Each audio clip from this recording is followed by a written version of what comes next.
ngir seetal seeni loxo jëfandiku leen gel main Valda Afrique moo leen di may Sud Nutrition. asalaamaaleykum mbokk déglukat yi docteur Bintou Cheikh Seck maa ngi lay nuyu. maa ngi lay fay Rosalie. docteur tey dañu waxtaanee lien bi am ci qualité ñam yi ñuy lekk ak santé bucco-dentaire mooy wérgu yaramu bëñ ak li ko wër waaye laata loolu est-ce que mën nga ñu tekkil santé bucco-dentaire mooy lan. waaw Rosalie santé bucco-dentaire mooy ni ñuy sàmmee lépp li nga xamante ne suñu biir gémmiñ la dëkk maanaam bëñ yi.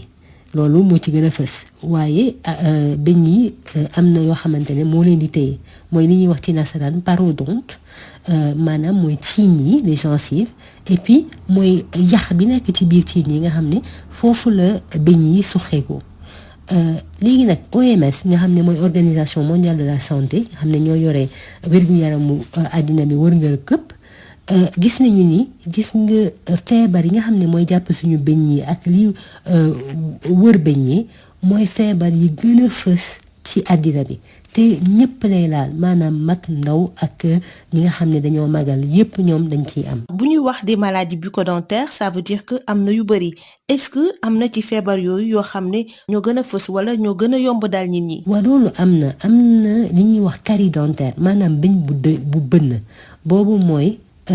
Feebaru gémmiñ boo xamante ne mooy bi gën a bari ci àddina bi yépp te ñun Sénégal daf fi sax nekk problème bu mag a mag ndaxte gis nañu ni ci téeméeru sénégalais booy jël juróom-ñaar fukki yi ba juróom-ñetti fukki yi am nañu problème mu carie dentaire boobu wala bëñ bu bënn. alors docteur yaakaar naa ni ku ci nekk ci ñun mës nga am lu mu néew benn yoon carie dentaire ci sa dund et ce serait bien ñu xam lan moo ko waral. waaw ngir nag nit ki mën a xam lan mooy carie dentaire wala bëñ bu bënn dañu war a xam tuuti bu ñu lekkee lan mooy suñu bëñ yi lu leen di daal nit ki daal bu lekkee ak lu mu mënti lekk. dafa am benn li ñuy wax plaque dentaire boo xamante ne benn espèce de plaque la benn dara la loo xamante ne dafay dem tegu ci bëñ yi plaque dentaire boobu nga xam ne dafa weex te nit ki bu ñu yeewoo suba si dañuy gis plaque dentaire boobu dafay fës ci suñu gémmiñ mais saa yu suñu lekkee plaque dentaire boobu aussi day formé wu te bu plaque boobu dañu xam ne ni li ko wund mooy tiflit mais aussi ay desitu ñam ñooy defar plaque dentaire boobu te benn waxtu bu ñu lekkee pare rek benn waxtu bu ci toftalee rek nga gis plaque boobu dafay formé wu tegu ci kaw bëñ yi plaque boobu nag il faut que ñu raxas ko ba mu set nettoyer ko ba mu set saa yu bu formé rek ñu dindi ko maanaam bu ñuy socc wala bu ñuy brosse gémmiñ gi wala brosse bëñ yi buñ ko nettoyé wul rek dafa am ay doomu jàngoro ay bactéries yuy ñëw ci plaque boobu parce que plaque bi dafay woo doomu jàngoro yi donc doomu jàngoro yi dañuy ñëw tegu ci plaque bi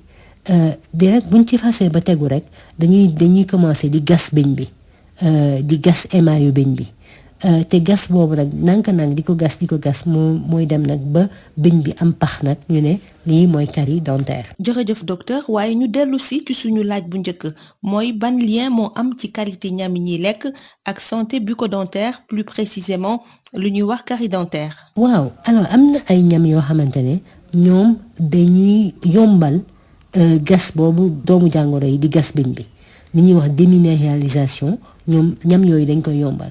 fi may tàmbalee mooy ñam yi nga xamante ne dañoo acide maanaam ay ñam naturel lañu mais dañu acide maanaam dañu forox comme lu ñuy wax agrumes mooy ay orange ay mandarine ay pamplemousse waaye aussi suñu vinaigre bi nga xam ne dañ koy faral di def suñu togg yu baree bare manira yu bari yooyu ci yi gas bëñ yi ci la bokk waaye am na yeneen ñam yoo xamante ne ñam yoo xam ne dañu naturel mais dañu am suukar par exemple fruit boo jël rek fruit dafa bari suukar donc ci liy gas bëñ bi ci la bokk am na yenn pepp yi yoo xamante ne dañuy indi loolu carie dentaire ay ceeb ak yeneen yi am na aussi li ñuy bépp xeetu ñamu soow xam ne dafa bari suukar ay meew wala soow wala yaourt même buñ ci defa suukar mais aussi lem lu naturel la mais dafa bari suukar am na beneen boo xam ne ñu bari duñ ci bàyyi xel mooy saa yu suñu jëlee benn ñam bu am suukar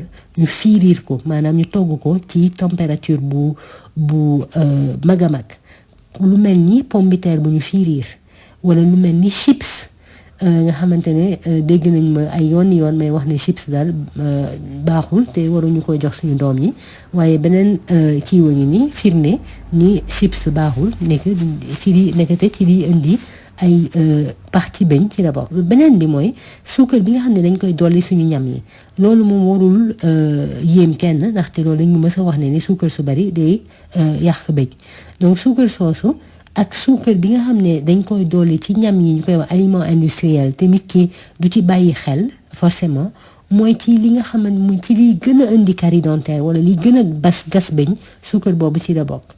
donc ku jël ay boissons gazeuses comme les sodas la nga xamante ne non seulement bari na suukar buñ ci dolli waaye dafa acide aussi yooyu ci liy gas bëñ ci la bokk. li ñuy wax tàngal chocolat ay gâteau ay glace loolu yëpp ci la bokk. alors yan matuwaay la ñu war a jël ci wàllu lekkin ngir moytu lii di carie dentaire. am naa daal juróomi tegtal bi njëkk du tegtal boo xam ne mën nañu wax ne ci wàllu lekk la jëm tegtal boobu vraiment mënuma ko woon bañ a wax mooy nit ki war na fexe ba saa yu su lekkee ba pare mu dem brosse gémmiñam te brosse bi ak pâte dentifrice du brosse boo xam ne dañ koy gaawantu. brosse bu gémmiñ war na jël lu gën a néew 2 minutes yoo xamante ne nit ki vraiment day dem ci roq-roqaatu bëñ yëpp daal di leen dindi plaque dentaire boobu. ñaareel bi mooy bu ñu mënee bàyyi suukar bi ñu dolli suñu ñam yi ñu bàyyi ko suñ ko mënul bokk ñu fexe ba juróomi bekk daal ñu bañ ko weesu. Et puis bu fekkee ni ci wàllu ci ñam yi nga xamante ne ci supermarché ak yooyu dañ koy jaay nañu fexe ba toujours rek di lire li ñuy wax la liste des ingrédients maanaam mooy liste boobu nga xam ne daf ñuy won ñam bi lan moo ko ëmb donc bu si suukar nekkee rek ñu xam ni ñu koy jëfandikoo. ñetteelu tegtal yi mooy ne ñu fexe ba bu ñuy naan ay jus wala ay soda nga xam ne dañ ko war a bàyyi wala ñu wàññi ko mais bu ko naan ay jus ay boisson daal yu am suukar dañ fexe ba naanee ko ak paille moo gën. paille mooy loolu ñuy dugal ci verre bi nga xam ne dafa gudd dañ koy muccu di naan di dugg suñu gémmiñ loolu moo gën ndaxte bu boobaa dina tax bëñ yi di jànkonteel ak suukar si du yàgg. waaw c'est boisson bi dañ koy gaaw wan na. ñetteel bi mooy nañu fexe ba ñam yi nga xam ne dafa bari suukar ñu bañ fay nekk di ko jëfandikoo bés bi lëmb am na ñoo xam ne dañuy jël pastille di ko mecc bés bi yëpp wala ñoo xam ne dañuy jël ay bonbon ay tàngal di ko lekk bés bi lëmm ay tàngal mont ak yeneen tàngal yi loolu day tax rek ni bëñ yi foo leen fekk ñu ngi suukar bi di dëkkandoo ak suukar bi loolu moom foo jaan kuy def loolu rek dina indi ay jafe-jafe bëñ yu bënn.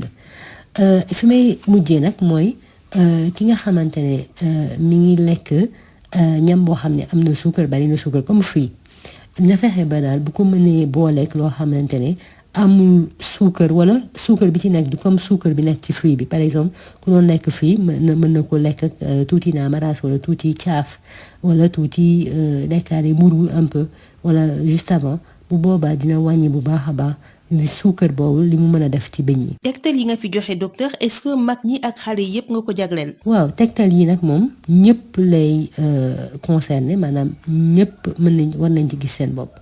muy xale yi muy mag yi muy aussi ñi nga xam ne dañoo magal xale yi am na solo lool seen waajur yi saytu bu baax seen bëñ yi say ni ñuy lekk ak bu ñu lekkee pare dinañu raxas seen gémmiñ dinañu brosse seen gémmiñ ndaxte bu ñu deful lool dinañu am ay jafe-jafe bëñ bu ñu nekkee xale mais aussi bu ñu nekkee mag dañuy am jafe-jafe yooyu daf leen di topp. ñi nga xam ne nag ñoom dañoo magal am na solo loolu ñu xoolaat bu baax ni ñuy lekk xoolaat bu baax ni ñuy sàmmee seen bëñ yi ndaxte suñ ko deful mën nañu seen bëñ yi wadd te bëñ yi wadd moom ba ñuy manqué gis nañu ni ci ko nga xam ne dafa magal baaxul ndaxte mën na ko indil ñàkk a lekk ba indi malnutrition. nga fàttali suñu page Facebook. waaw page Facebook bi mooy Sud Nutrition ñu leen di ñaax rek ñu ñëw seet si ñu laaj ñu seeni laaj wax nañ ñu ay thèmes yoo leen bëgg ñu waxtaanee te xam nañ ni am na ay chronique vidéo ak audio yu ñu posté ci page bi. may gërëm Val d'Afrique di la jaajëfal docteur Bintou Cheikh Seck. jërëjëf Rosalie. ngir seetal seeni loxo jëfandiku leen gel main Valda Val d'Afrique. moo leen doon may Sud Nutrition.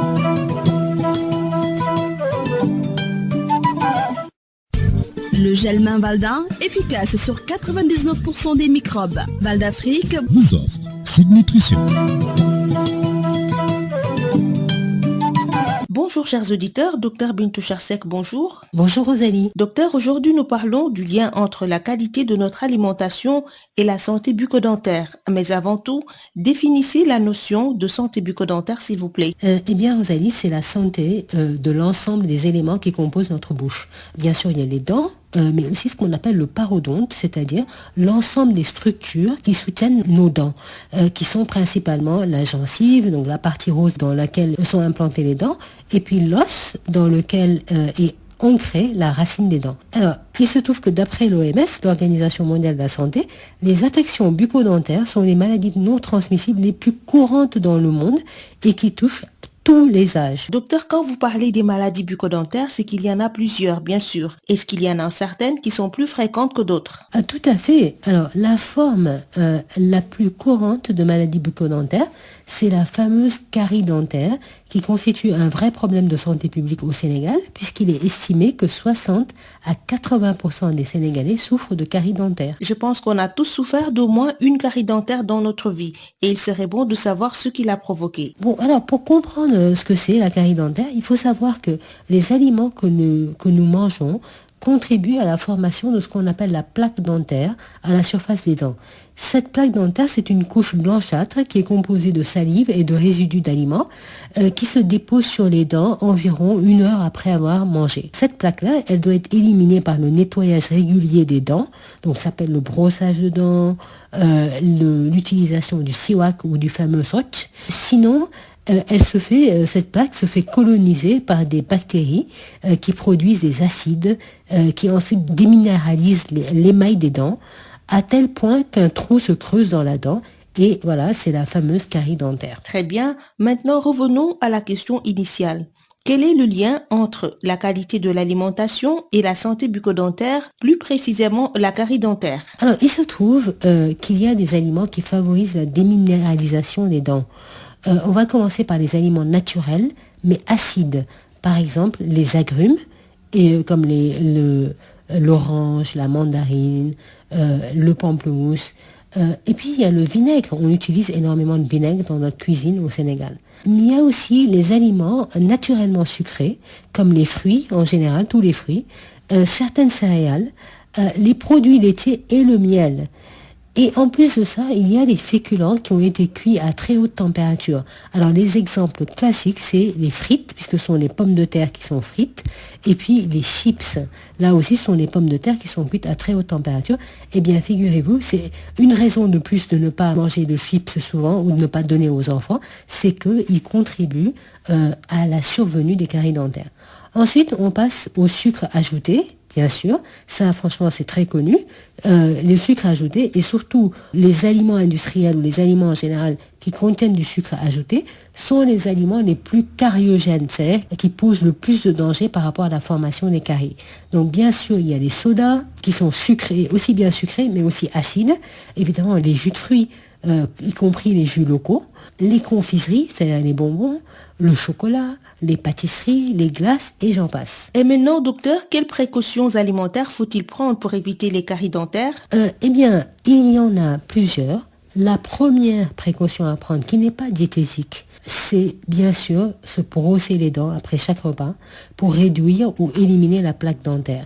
Et ce brossage, ça doit être un brossage correct. Il y a beaucoup de personnes qui se brossent les dents, mais qui se brossent les dents à la va-vite.